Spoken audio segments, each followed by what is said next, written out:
This is going to be your vital sign. I'll show you what to do when you're coming in and checking a patient for vital signs. Your vital signs are your blood pressure, pulse, respiration, temperature, and your fifth vital sign is always a pain check. On here you have come in, meet with your patient. Of course you always gel in and gel out. So I'm going to talk to my patient and ask him what his name and date of birth is. Once I've verified that I have the correct patient, I'm going to explain to them that I'm going to do their vital signs. I have my equipment, I have a blood pressure cuff, stethoscope, thermometer, and my hands. So the blood pressure cuff, when you place it on, you're going to place it on the upper part of the arm. You want to make sure that it fits correctly. If it does not fit correctly, you will not get a correct reading. Place your blood pressure cuff on.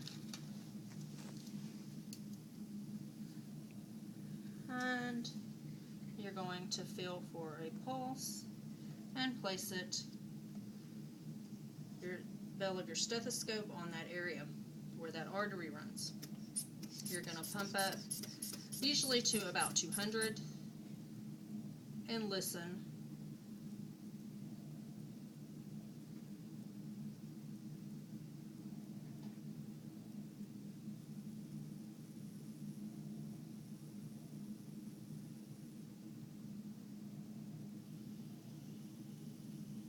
This patient's blood pressure is at about 120/80. You're going to listen for that first thump that you hear, which will be your top systolic number, and listen to it thump down.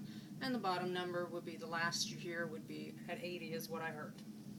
Once you've done that, you can remove your blood pressure cuff.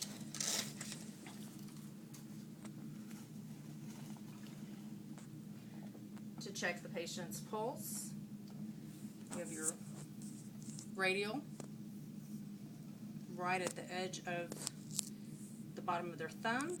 You should be able to feel a pulse. You can do this to yourself. You'll want the first two fingers, never your thumb. Place the first two fingers, and you're going to time that for 30 seconds.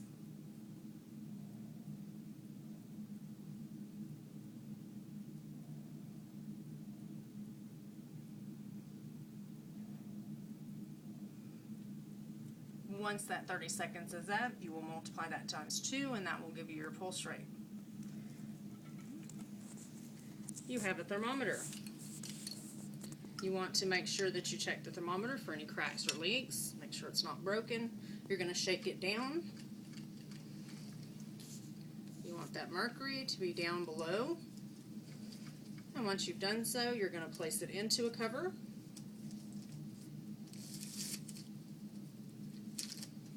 And place it underneath the patient's lips. Tongue, you want it back in that buccal pocket. Have them close their mouth tight on it.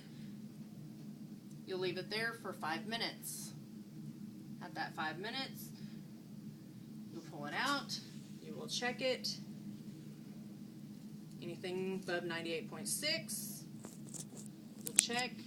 Anything above, usually above 100.2, 100.4, they decide is a temperature that needs to be checked out, and you would refer back to your physician's orders.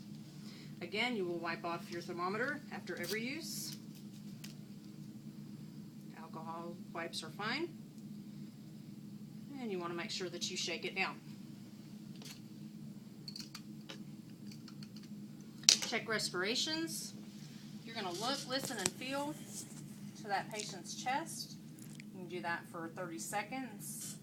You should see the fall and rise of their chest. That would be one breath. So for each fall and rise, you would count. Monitoring that for 30 seconds, doubling that would give you your respiratory rate. The last thing you would ask your patient is about pain. Are you in any pain? On a scale 0 being the least, 10 being the worst, you would gauge their scale. If they're not able to speak with you, you could use a flat scale, which we'll get into later on. So, vital signs, major part of taking care of your patient. You need to be able to take these and document accordingly.